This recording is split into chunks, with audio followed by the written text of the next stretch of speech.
नमस्कार, आपके साथ मैं हूं आयुष सूर्यवंशी। 403 में एक विधानसभा सीट की पूरी समीकरण का जिक्र करेंगे, लेकिन उससे पहले आपको सीधे मेरठ ले चलते हैं, जहां पर मतदाता संवाद कार्यक्रम में गृह मंत्री अमित शाह मुखातिब हैं। देखिए।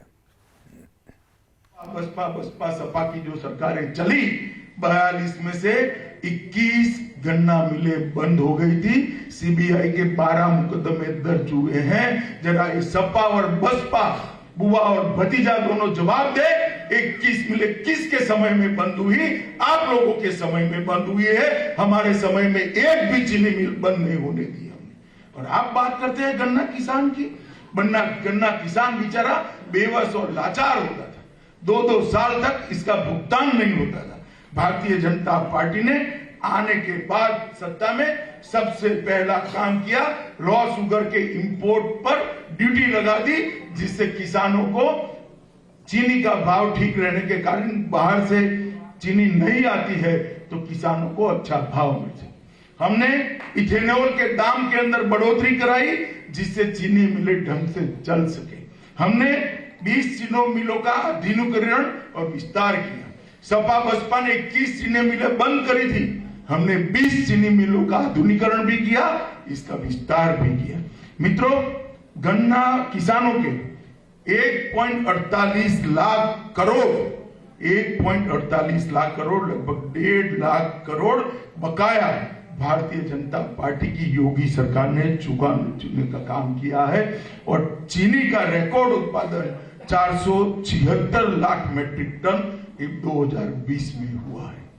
अखिलेश बाबू, आप जरा हिसाब किताब लेकर इस ओर आइएगा। किसान सुन रहा है। पश्चिम में आने के पहले इसका हिसाब लेकर आइएगा। खांडसरी की इकाइयों को लाइसेंस देने का काम भारतीय जनता पार्टी की सरकार ने। मित्रों, इस सपा बसपा की सरकार ने सिर्फ 55,000 करोड़ गन्ने का भुगतान किया था। भारतीय जनता पार्टी की सरकार ने 10 साल में, भारतीय जनता पार्टी की सरकार ने एक ही टर्म में 5 साल में 1,48,000 करोड़ का उत्पादन किया है। 2017-18 में आप जब शासन में थे तब 50 करोड़ लीटर इथेनॉल बनता था। कितना बनता था भाई, जरा जोर से बोलिएगा। आज नरेंद्र मोदी जी इथेनॉल पॉलिसी लेकर आए और आज 261.72 करोड़ लीटर इथेनॉल। क्या गुमराह करेगा गन्ना किसानों? गन्ना किसानों को समझ नहीं है। अखिलेश जी, जरा हिसाब किताब लेकर आइएगा। मित्रों, सिंचाई के क्षेत्र में ढेर सारे प्रोजेक्ट शुरू किए हैं, जिससे कृषि का उत्पादन बढ़ जाए और पूरे प्रदेश के अंदर सिंचाई की व्यवस्था हो जाए। हम तो यहां रहते हैं, हरित प्रदेश में रहते हैं। बुंदेलखंड के मेरे किसान भाइयों बहनों को कितनी दिक्कत है सिंचाई की। भारतीय जनता पार्टी की सरकार 18 बड़ी योजनाएं लेकर आई है। जो योजनाएं चालू हो गई है, 60 साल से लटकी थी। 4 का तो भूमि पूजन नेहरू जी ने किया था। ये राहुल बाबा उनकी चौथी पीढ़ी है, मगर योजना पूरी नहीं हुई थी। मोदी जी ने सब योजनाओं को चालू किया है और उसमें से 17 योजनाएं पूरी कर जनता को सौंप दी है। जो 18 थी, इसमें से 17 5 ही साल में 70 साल तक आप भूमि पूजन करते रहे, इसका पत्थर लगाते रहे। आपके नाम का हमने तो पत्थर भी नहीं हटाया। लोगों को मालूम पड़े कि 62 में शुरू की योजना मोदी जी समाप्त कर रहे हैं, योगी जी समाप्त कर रहे हैं। इस 17 योजनाओं को 46 वर्षों से लंबित बाण सागर परियोजनाओं को भी हमने पूर्ण करने का काम किया। ये मेरठ के सारे प्रबुद्ध जन बैठे हैं। भाई मुझे बताइए, भारतीय जनता पार्टी की योगी आदित्यनाथ सरकार पर आप करप्शन का एक भी आरोप सुने हो क्या? जोर से बोला, सुने? पहले एक भी सरकार ऐसी थी 90 के दशक के पहले की, बाद की, जिस पर करप्शन के आरोप नहीं लगते थे? पूरा करप्शन को सचिवालय से में समाप्त कर दिया। अब करप्शन को थाने में से निकालना है, करप्शन को एसडीएम तक परकोलेट करना है, करप्शन विहीन प्रशासन को। इसके लिए एक और 5 साल आपका आशीर्वाद चाहिए। मित्रों, भ्रष्टाचार विहीन सरकार बनाना ये भारतीय जनता पार्टी का लक्ष्य है। मोदी जी का लक्ष्य है। मित्रों, हमने ई टेंडरिंग प्रणाली करी, ढेर सारे चयन बोर्डों में भ्रष्टाचार था, उसको भी ठीक किया और प्रदेश में निजी निवेश से लगभग 1,61,00,000 रोजगारी के अवसर उत्पन्न करने का काम 5 साल के अंदर भारतीय जनता पार्टी की सरकार ने किया है। मित्रों, जो लोग ये कह रहे हैं कि हम परिवर्तन लाएंगे, भाई जनता ऐसा परिवर्तन नहीं चाहती कि फिर से बुआ भतीजे का राज आ जाए। जनता ऐसा परिवर्तन आज चाहती है जिससे माफिया भाग जाए, पलायन करने वाला पलायन कर जाए, देश में, उत्तर प्रदेश में खुशहाली हो, किसान खुश हो, इंफ्रास्ट्रक्चर अच्छा हो, बच्चों के पढ़ाई लिखाई की व्यवस्था अच्छी हो।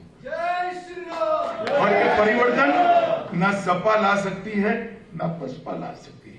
मित्रों, परिवर्तन जो मोदी जी लाए हैं, इसका परिणाम क्या है मैं बोलना चाहता हूं। 2017 के पूर्व देश की 7वें नंबर की अर्थव्यवस्था था उत्तर प्रदेश। कौन से नंबर की था? 7वें। अब देश की दूसरे नंबर की व्यवस्था बन चुका है और कुछ ही समय में ये पहले नंबर की बन। देश का जीडीपी, हम सरकार में आए इसके पहले 10 लाख करोड़ था, 10 लाख हजार करोड़ था, अब 21,31,000 करोड़ का जीडीपी का, ये 5 साल में ही दुगुना करने का काम भारतीय जनता पार्टी की सरकार। ईज ऑफ डूइंग बिजनेस में 14वें स्थान पर उत्तर प्रदेश रहता था, आज उत्तर प्रदेश दूसरे स्थान पर है। बेरोजगारी का दर 17.5% था, आज 4.1% पर लाए हैं। मेडिकल कॉलेज आपके समय में 12 थे, आज 40 है। मेडिकल सीटें 1900 थी, आज 4300 सीटें हैं। दिमागी बुखार के केस के अंदर 95% केस की कमी करी है। प्रतिवर्ष चावल का औसत उत्पादन 139 लाख आप छोड़ कर गए थे, 5 ही साल में हम 163 लाख तक ले गए। धान की खरीदी आप 123 लाख टन 5 साल में किए थे, हमने 5 साल के अंदर 271 लाख टन खरीदी करी है। गेहूं अलग है और धान की खरीदी पर 32 लाख किसानों को 38,000 करोड़ सिर्फ धान की खरीदी की बात करता हूं, वो देने का काम भारतीय जनता पार्टी की सरकार ने किया है।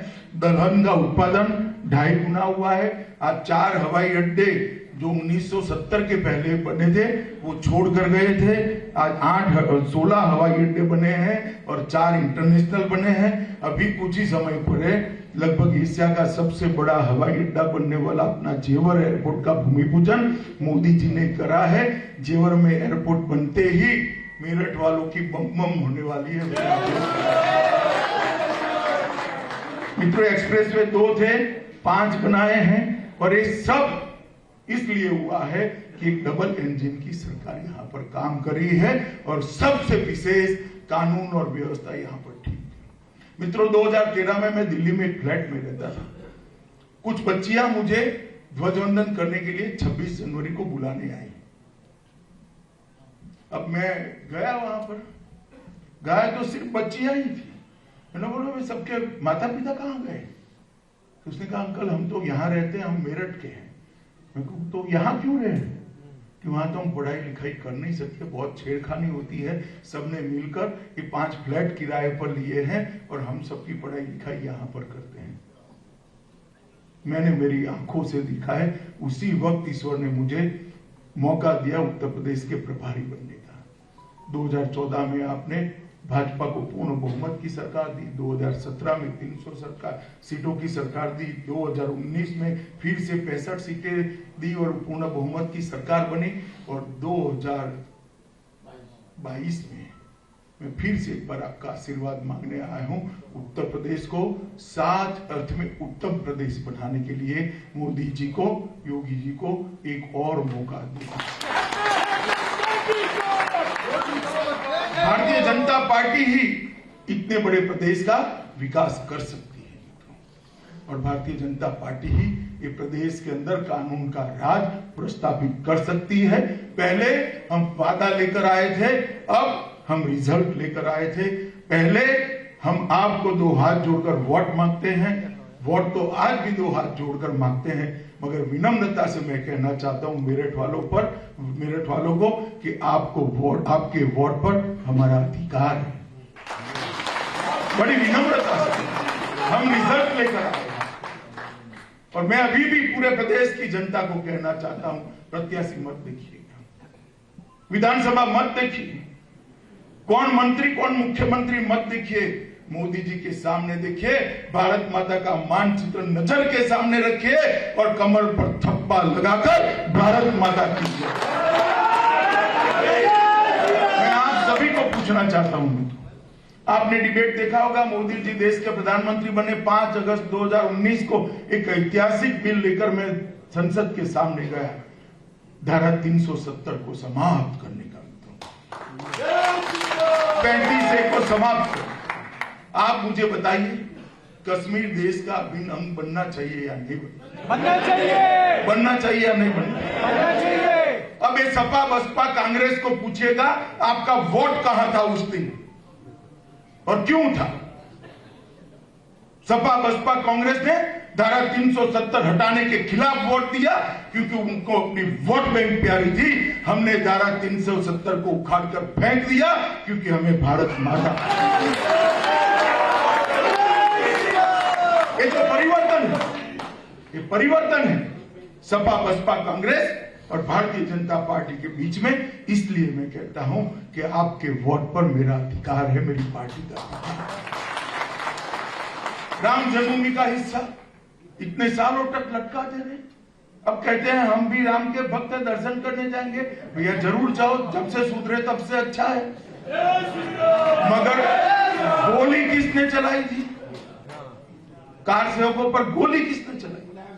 डंडे किसने लगाए? छोड़िए, सब जानते हैं, मैं तो अखिलेश जी को पूछ रहा हूं। मगर अब आप रोक नहीं सकते, वहां भव्य श्री राम का मंदिर, गगनचुंबी मंदिर बनने वाला है। काशी विश्वनाथ के कॉरिडोर का काम हो या विंध्यवासिनी के मंदिर का जीर्णोद्धार हो, हर श्रद्धा स्थान को भारतीय जनता पार्टी की सरकार ने प्रजा की अपेक्षा के अनुरूप मोदी जी ने इसको संभालने का काम किया है। चाहे केदारनाथ हो, चाहे गंगोत्री हो, चाहे यमुनोत्री हो और अब बद्री धाम भी। मित्रों, भारतीय जनता पार्टी की सरकार गरीब कल्याण में भरोसा करती है। ये भारतीय जनता पार्टी की सरकार भ्रष्टाचार विहीन शासन में विश्वास करती है। ये भारतीय जनता पार्टी की सरकार विकास में विश्वास करती है। ये भारतीय जनता पार्टी की सरकार देश की सुरक्षा में विश्वास करती है और केवल मोदी जी ही एक ऐसे व्यक्ति है जो अभी देश को दुनिया में सर्वोच्च स्थान की दिशा में ले जा सकते हैं। अतः मैं ज्यादा आपका समय नहीं लेता हूं, वैसे भी लेट हो गया हूं। आप सब लोगों को हाथ जोड़कर मैं विनंती करना चाहता हूं कि एक बार मोदी जी का नेतृत्व है, योगी जी परिणाम लाए हैं, फिर एक बार भारतीय जनता पार्टी को आशीर्वाद दीजिए और पूर्ण बहुमत की सरकार बनाने का मौका दीजिए। वंदे मातरम। गृह मंत्री अमित शाह को सुन रहे थे आप। अमित शाह ने साफ कहा कि प्रत्याशी भूल जाइए, विधानसभा भूल जाइए, मंत्री कौन बनेगा ये भूल जाइए, सिर्फ याद रखिए कि यूपी का भविष्य क्या होगा। मोदी जी का नेतृत्व मिल रहा है, यही याद रखिए।